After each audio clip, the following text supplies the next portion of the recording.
Assalamualaikum warahmatullahi wabarakatuh. Perkenalkan, nama saya Halimil Fathi, Eskom Mkom, dengan bidang keahlian Sistem Informasi. Saya merupakan dosen D4 Program Studi Teknologi Rekayasa Perangkat Lunak Politeknik Engineering Indorama. Baik, pada kesempatan kali ini izinkan saya mempresentasikan PDD UKT-PT bidang pengajaran untuk sertifikasi dosen gelombang 1 tahun 2025. Deskripsi mata kuliah, teori dan praktikum komunikasi data dan jaringan komputer. Kode mata kuliah TRPL 203 dengan jumlah 3 SKS. Sasaran mahasiswa D4 Teknologi Rekayasa Perangkat Lunak, penanggung jawab Halimil Fathi, Eskom Mkom, saya sendiri. Deskripsi mata kuliah. Mata kuliah ini meliputi dalam memahami arsitektur jaringan komputer, karakteristik topologi, pengalamatan jaringan, media transmisi, model referensi OSI, konsep TCP/IP subnetting, routing, sistem operasi jaringan, perintah dasar Linux, instalasi dan konfigurasi jaringan komputer klien dan server menggunakan sistem operasi Linux, Ubuntu Server versi 22.04 LTS, diantaranya yaitu DNS, web server, DHCP, proxy, FTP, dan Samba. Dan mata kuliah ini adalah mata kuliah wajib. Capaian pembelajaran lulusan. Sikap, menunjukkan sikap bertanggung jawab atas pekerjaan bidang keahlian secara mandiri. Pengetahuan, penerapan suatu sistem berbasis komputer secara efisien untuk menyelesaikan masalah menggunakan pemrograman prosedural dan berorientasi objek. Keterampilan umum, mempunyai pengetahuan mengenai bagaimana membangun sebuah perangkat lunak sistem, software system, dan perangkat lunak penunjang atau software tool. Kemudian keterampilan umum kedua, mampu melakukan proses evaluasi diri terhadap kelompok kerja yang berada di bawah tanggung jawabnya dan mampu mengelola pembelajaran secara mandiri. Keterampilan umum ketiga, memiliki kemampuan manajerial tim dan kerjasama. Manajemen diri, mampu berkomunikasi baik, lisan maupun tertulis dengan baik dan mampu melakukan presentasi. Keterampilan khusus, mampu mendokumentasikan, menyimpan, mengamankan, dan menemukan kembali data untuk menjamin kesahihan dan mencegah plagiasi. Capaian pembelajaran mata kuliah. Capaian pembelajaran mata kuliah terdiri dari 6 capaian. Capaian pertama, mahasiswa memahami konsep dasar jaringan komputer, CPMK 2, mahasiswa dapat memahami arsitektur dan topologi jaringan. CPMK 3, mahasiswa dapat memahami konsep dasar jaringan peer-to-peer dan client server. CMK 4, mahasiswa dapat memahami tentang perangkat jaringan. CMK 5, mahasiswa dapat memahami internet protokol, subnetting, internet working, dan protokol routing dan layer transport.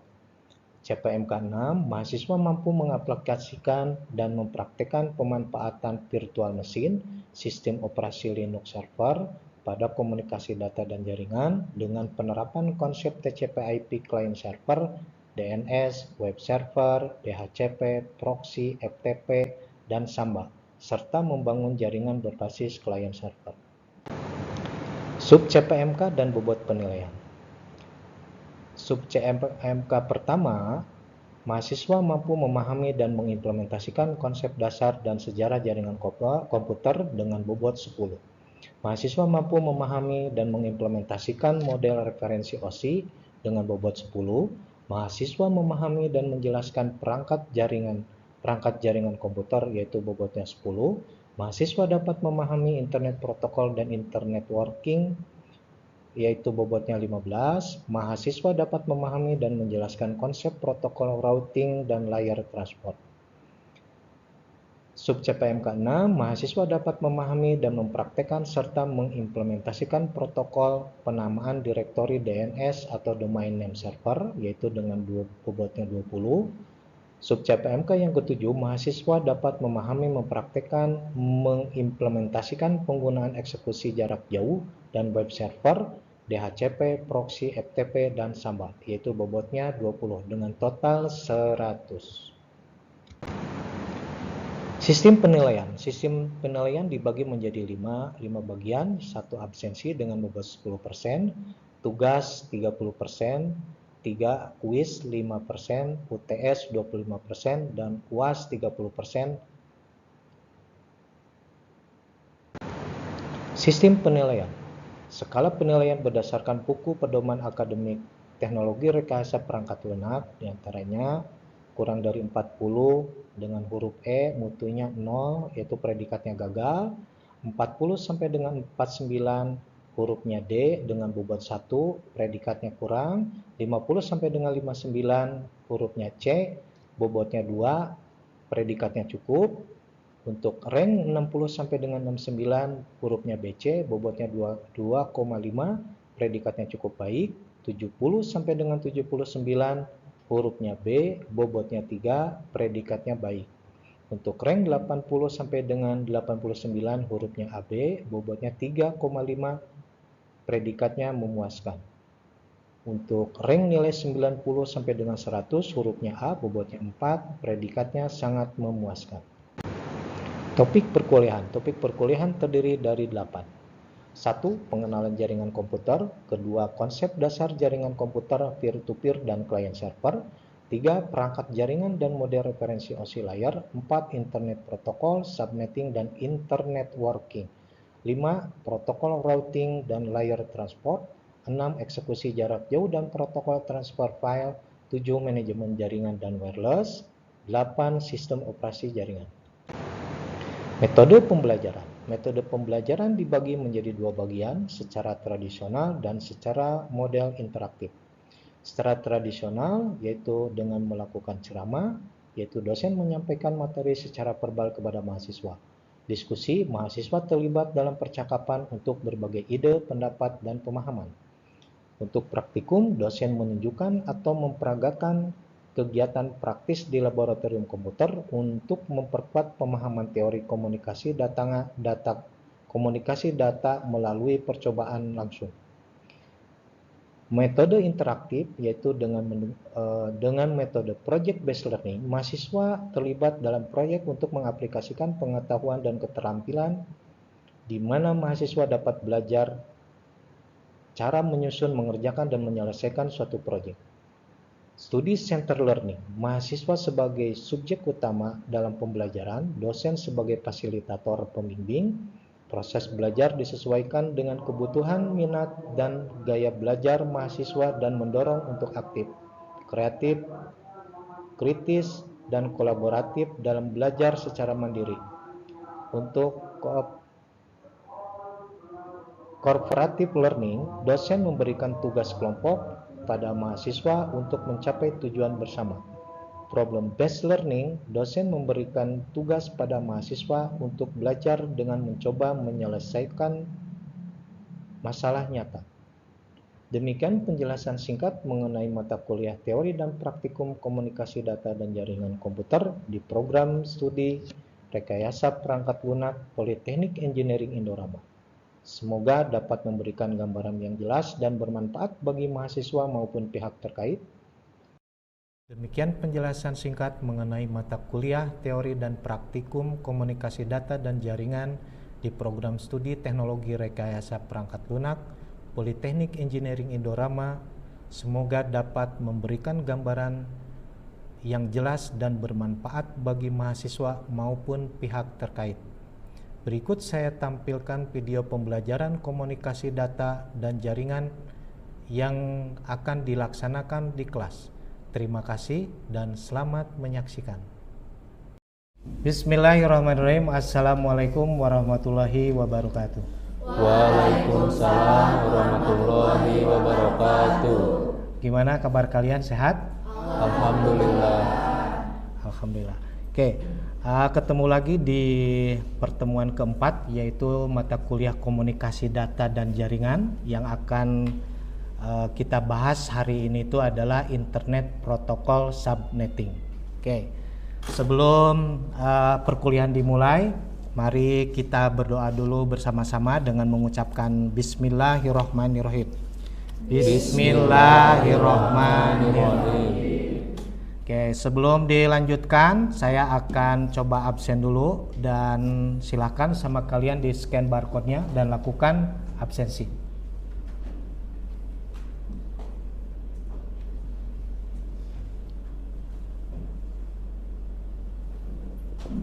Oke, gimana? Sudah?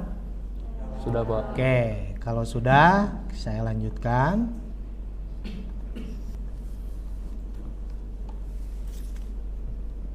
Oke, materi yang akan saya sampaikan adalah subnetting di IP versi 4. Oke, sebelumnya saya akan coba nge-review dulu di pertemuan selanjutnya.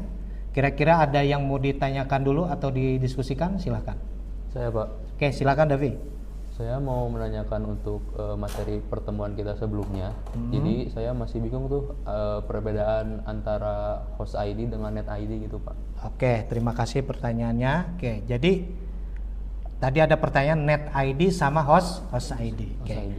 Net ID ini atau disebut dengan network ID adalah identitas sebuah jalur dalam jaringan. Jadi di dalam jaringan juga ada identitasnya, yaitu disebut dengan net ID yang berfungsi untuk menunjukkan jaringan itu berada di sebuah device yang mana, kan gitu ya. Nah, itu disebut dengan net ID. Misalkannya kalau kita ada di B8 dengan net ID 192.168.110, ya berarti posisinya ada di B8. Nah, sedangkan host ID itu adalah identitasnya, ya. Jadi host ID itu adalah identitas dari sebuah hostnya. Dari sebuah hostnya itu tidak boleh duplikat. Jadi kalau diibaratkan ini mah di nomor telepon lah. Nomor telepon kan nggak mungkin sama ya. Nah, itu disebut dengan host ID yang untuk menghubungkan di dalam sebuah jaringan. Nah, itu disebut dengan host ID. Kalau tadi net ID mah boleh sama, tapi kalau host ID tidak boleh sama. Nah, itu disebut net ID sama host ID. Begitu Pi ya perbedaannya. Oke, paham? Ada lagi mau ditanyakan? Kalau tidak ada, kita lanjut. Oke, subnetting. Apa sih yang disebut dengan subnetting? Ya, silakan Satrio. Menurut saya subnetting itu adalah proses pembagian jaringan yang lebih besar ke jaringan IP yang terkecil gitu, Pak. Oke, berarti betul ya. Jadi subnetting itu adalah pembagian jaringan IP tunggal yang lebih besar dibagi menjadi lebih kecil. Nah, ini contohnya seperti ini. Jadi jumlah IP-nya 256, tapi kan tidak semuanya bisa dipakai. Nah, dengan menggunakan subnetting ini berarti dibagi ya. Jadi kalau misalnya dibagi 4 ya berarti 64 sebanyak 4 bagian kan gitu ya. Nah, ini contohnya ya. Nah, ini juga sama ya. Ini adalah contoh gambarnya dari penggunaan subnetting. Nah, sekarang dari subnetting ini mempunyai pembagian alamat kelas IP. Dibagi menjadi 3 bagian. Yang pertama adalah kelas A, yaitu prefixnya mulai dari /8 sampai dengan 15. Kemudian ada kelas B mulai dari prefixnya 16 sampai dengan 23. Kemudian dari kelas C adalah dari prefix /24 sampai dengan 32 ya. Nah, nanti di tabel ini sudah ada tuh penjelasannya ya. Host bit length-nya, kemudian maksimum hostnya, subnetnya, kemudian max octet-nya dan binary mesh-nya ya. Nanti silakan materinya dilihat ya. Kemudian metode yang akan kita gunakan hari ini itu adalah menggunakan PLSM. Nah, PLSM ini adalah sebuah mekanisme subnetting ya, di mana peningkatan dari kelemahan subnetting klasik ya. Kemudian dengan menggunakan PLSM ini agar menghindari pemborosan IP address ya. dengan pembagiannya. Jadi bukan berdasarkan kelas seperti tabel CIDR atau disebut dengan kelas pool, tapi melainkan dengan berdasarkan subnet. Oke. Kemudian dari rumus subnetting PLSM ini ada yang disebut dengan 2 pangkat X. Ya, 2 pangkat X. Yang ini disebut dengan berapa jumlah subnetnya. Ya, jadi untuk menghitung jumlah subnetnya itu adalah 2 pangkat X. Nah, X ini adalah jumlah banyaknya binary 1. Sedangkan dari oktet keempat ini dapatnya dari mana? Yang pertama adalah yang IP4 ini adalah 32 bit. Kemudian 32 bit dibagi menjadi 4 bagian, yaitu menjadi oktet 1, kemudian oktet kedua, ketiga, dan keempat. Kemudian dari 1 oktet ini mendapatkan 8. Ya, nah ini 8 bit, 8 bit, 8 bit, 8 bit, sehingga dijumlahkan menjadi 32. Nah, yang disebut dengan oktet keempat itu adalah kolom. Kolom ke-1, kolom kedua, ketiga, dan keempat. Nah, ini disebut dengan oktet keempat. Sehingga yang X-nya itu adalah adanya di oktet keempat. Ya. Jadi kalau misalkannya angka satunya nanti di oktet keempat ini ada berapa, berarti jumlah angka satunya. Kemudian yang kedua adalah 2 pangkat Y dikurangi 2. Ini untuk menentukan apa?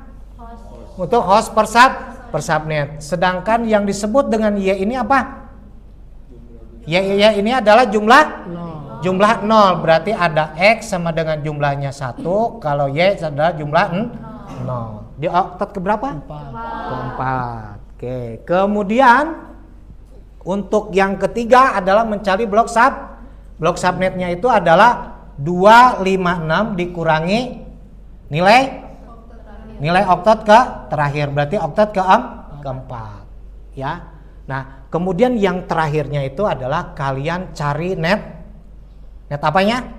Net ID sama dengan usable dan broadcast. Ya. Nah, sekarang kita akan gunakan rumus ini dengan contoh. Yang pertama saya menggunakan contoh 192.1.1.0/2 berapa? 27. Oke, kalau 27 kira-kira berapa?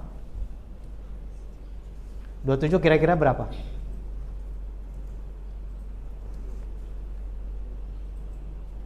27 berapa? Ada yang tahu 27? Berapa? 24. Hah? Berarti 224. Kalau 192 berapa? 27 atau berapa? 26 ya. Oke, kita pakai yang sama dulu aja. 26. Oke. Kalau prefixnya 26, berarti di sini sudah bisa menentukan subnetnya belum? Sudah bisa menentukan subnetnya belum? Oke, kalau melihat dalam prefix 26, maka subnetnya itu adalah 255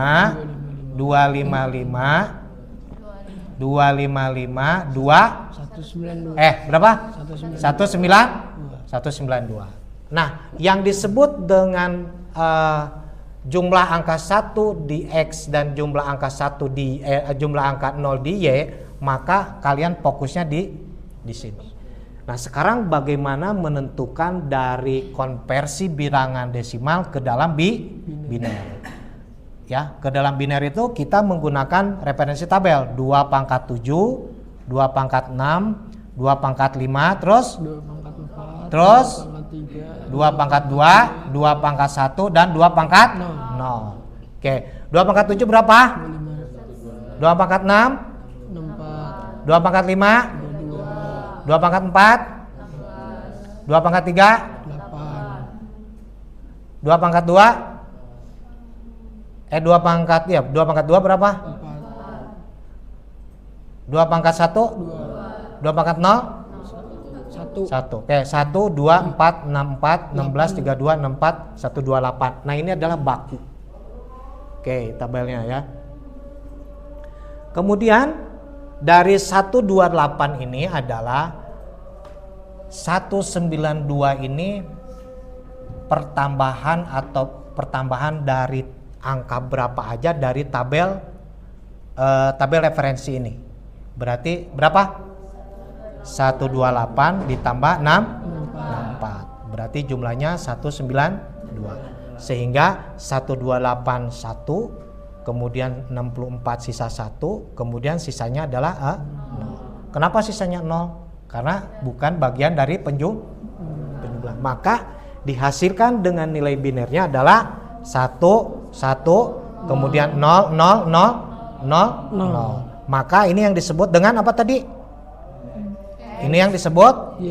Nah, sekarang kita hitung, yaitu kita sudah dapat ya. Berarti 192 itu binernya adalah 111 0 0 0 0 0. Oke, berarti 2 pangkat 2 pangkat 2 sama dengan 4. Terus kemudian 2 pangkat 6. Y-nya berarti 6 dikurangi 2 sama dengan 62. 62. 3 berapa? 62, Pak. 30 atau 60? 62. Terus kemudian berapa? Yang bagian ketiga itu apa? 56. Berarti 256 dikurangi 19, hasilnya berarti blok subnetnya mulai dari 0, 64 ditambah 64 berapa? 128 tambah 64 192 tambah 64 udah, betul? Nah berarti yang dipakainya berarti sampai dengan ini. Oke, sekarang kita tentukan yang terakhir ya, yang keempatnya. Berarti net ID-nya mulai dari berapa? Net ID-nya berarti 192 168 titik 1 nih 1. Terus usable-nya berarti tambah 1 ya. Berarti ke bawahnya tambah 1. 92 168 titik 1 titik 1. Berarti sampai berapa nih? Berarti broadcast-nya sampai, kalau broadcast berarti ditambah 1 dikurang 1.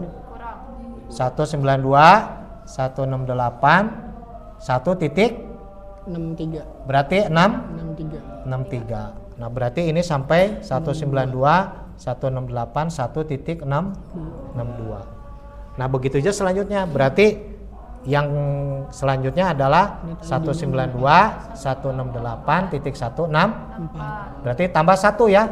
Berarti 165. Berarti sampai berapa nih? Berarti ini 128 aja dikurangi 1. Berarti berapa? 7. Berarti 127 titik 127. Terus kemudian ini 1 titik 26 kan gitu ya. Dan seterusnya sampai dengan jumlahnya 256. Nah itu adalah dari penjelasan rumus dari metode subnetting. Oke, sampai sini ada yang mau ditanyakan? Udah cukup jelas ya? Ada yang mau ditanyakan tidak?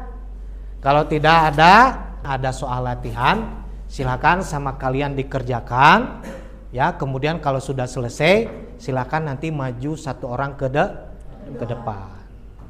Silakan dikerjakan. Oke, silakan. Udah ada yang beres? Saya, Pak. Oke, silakan Dabi maju ke depan. Baik, assalamualaikum warahmatullahi wabarakatuh. Waalaikumsalam warahmatullahi wabarakatuh. Di sini saya akan menjelaskan hasil pengerjaan saya, di mana di network 1 ini dia membutuhkan 25 host. Jika kita merujuk ke tabel referensi CIDR, maka max host yang mendekati itu adalah 32, yang dimana 32 ini adalah prefixnya itu /27. Untuk subnet mask dari /27 ini adalah 255.224. Kemudian kita konversikan nilai oktet keempat ini, yaitu 224 ke biner, karena ini asalnya desimal. Kita caranya itu kita buat di tabel referensi itu deret angka 2 pangkat 7 sampai 2 pangkat 0.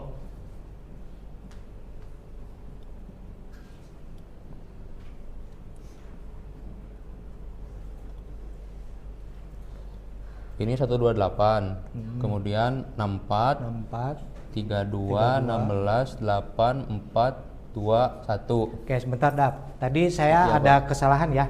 Dari referensi ini ada 2 pangkat 3 itu adalah 8, 2 pangkat 2 4, 2 pangkat 1 2, 2 pangkat 0 1 ya. Jadi jumlahnya 128, 64, 32, 16, 8, 4, 2, 1 ya. Tadi saya ralat. Oke, silakan lanjut Pi.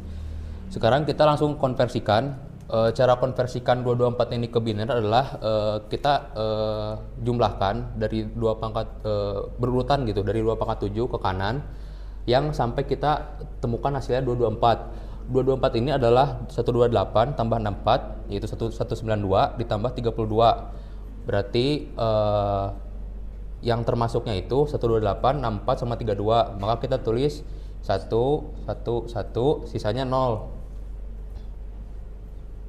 Nah, untuk bit 1 ini adalah X. Untuk bit 0-nya adalah Y gitu.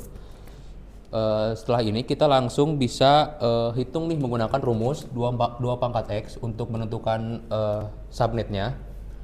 Berarti ini 2 pangkat 3, ini sama dengan 8 subnet.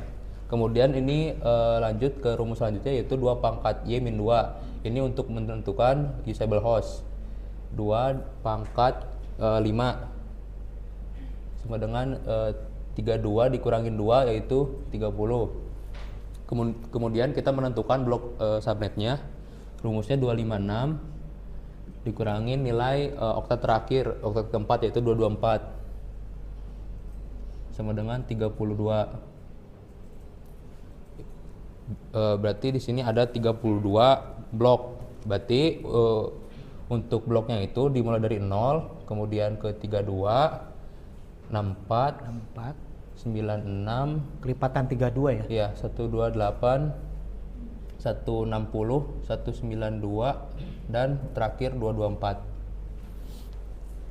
Kemudian kita bisa langsung menentukan net ID, host range sama broadcast-nya.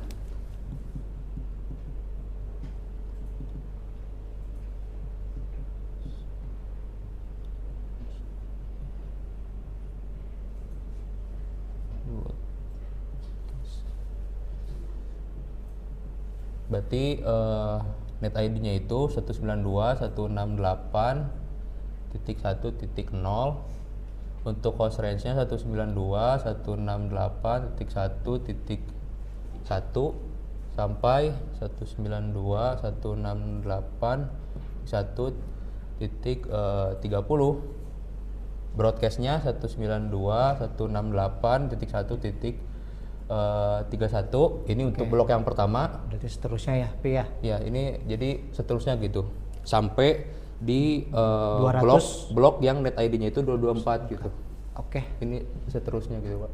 Terima kasih Dapi untuk penjelasannya.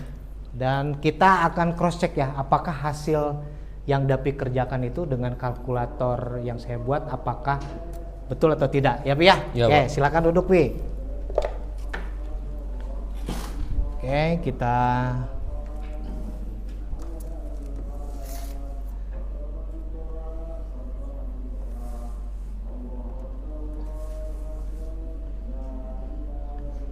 Oke, tadi IP address-nya adalah 192.168.1.0.